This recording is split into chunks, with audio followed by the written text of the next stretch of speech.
Hello bachcho, let's see this question. This question says a free hydrogen atom in ground state is attached. A neutron of kinetic energy K collide with a hydrogen atom.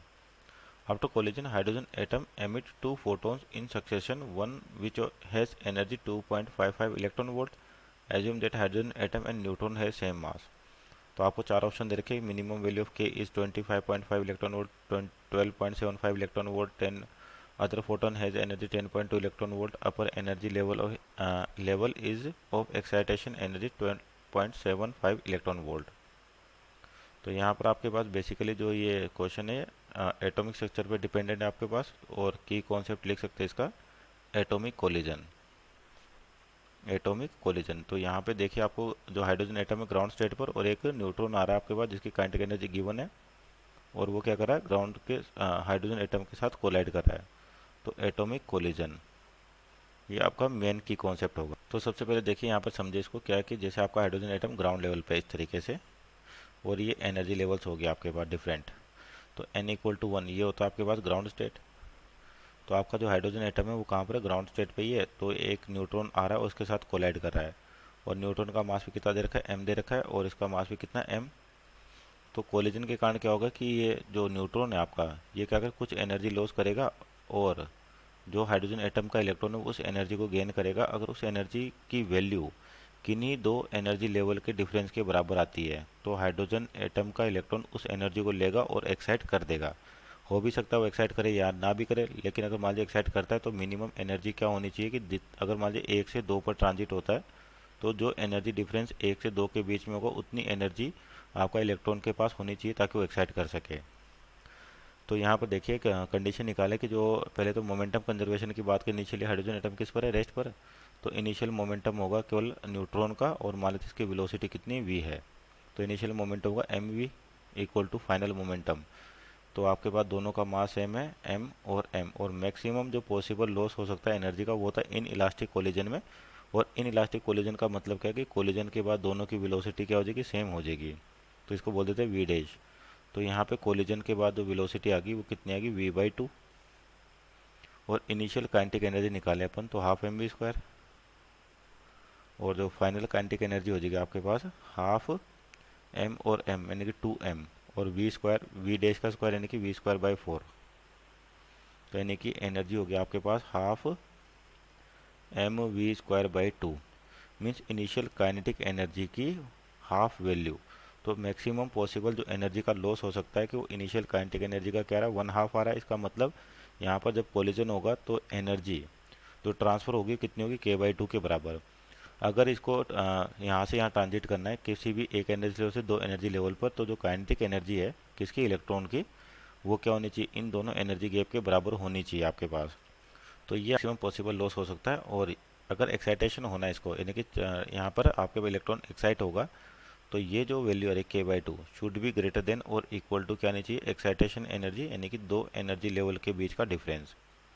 अब यहाँ पर देखिए आपको दो photon दे रखे हैं, और एक फोटोन की एनर्जी कितनी 2.55। तो यहाँ पर एनर्जी लिखे हैं हर लेवल की, तो ये होती है -13.6 इलेक्ट्रॉन वोल्ट में।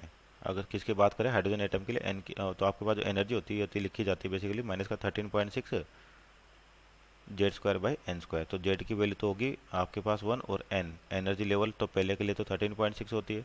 अब n की वैल्यू 2 रखें तो ये आती 3.4 माइनस का इलेक्ट्रॉन वोल्ट, ये आता 1.51 इलेक्ट्रॉन वोल्ट, माइनस जगह आपके माइनस का 0.81 इलेक्ट्रॉन वोल्ट।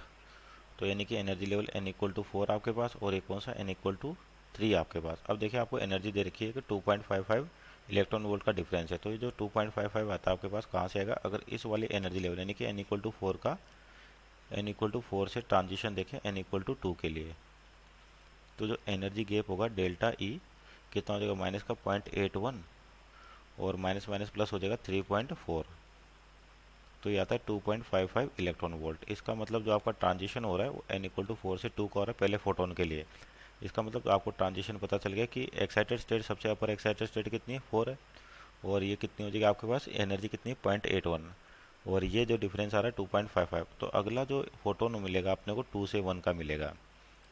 तो 2 से 1 के लिए देखें तो एनर्जी गैप यानी कि 10.2 इलेक्ट्रॉन वोल्ट, दोनों को माइनस करेंगे तो कितना आएगा 10.2 इलेक्ट्रॉन वोल्ट। तो यहाँ से एक इन्फॉर्मेशन है कि अगर इलेक्ट्रॉन को एक्साइट होना है और कहाँ पर जा रहा है, वो आपका जा रहा है फोर्थ एनर्जी लेवल पर। तो यानी कि इसको यहाँ से यहाँ एक्साइट होने के लिए जो एनर्जी की रिक्वायरमेंट होगी, दैट इज यहाँ से लेके n इक्वल टू 1 से n इक्वल टू 4 तक एक्साइट होना है, तो जो एनर्जी डेल्टा ई जी हो जाएगी या डेल्टा ई होगी, तो ये गैप कितना 10.2 का और ये कितना 2.55 का, तो यानी कि दोनों को ऐड करें तो 10.2 प्लस 2.55, तो ये जगह आपका 12.75 इलेक्ट्रॉन वोल्ट, यानी कि इतनी एक्साइटेशन एनर्जी आपके पास, या इलेक्ट्रॉन इतनी एनर्जी लेगा तभी जाके वो एक्साइट करेगा।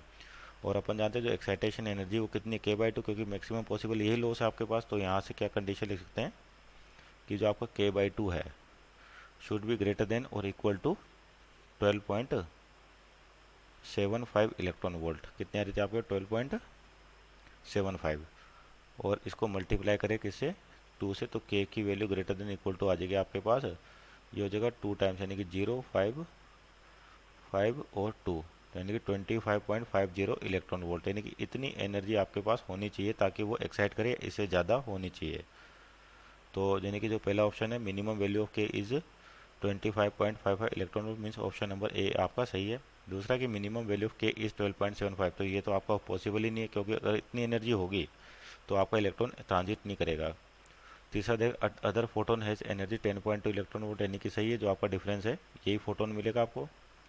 उसके बाद upper energy level is the excitation energy 12.75 electron volt, तो यहाँ से आपके पास चौथा दे upper energy level is of excitation energy 12.75, तो कि सही है, क्योंकि इसको और यहाँ से यहाँ जोड़ेंगे तो आपका डिफरेंस कितना है 12.75, means option number A and D are our right answer. Hope you understood well, best of luck.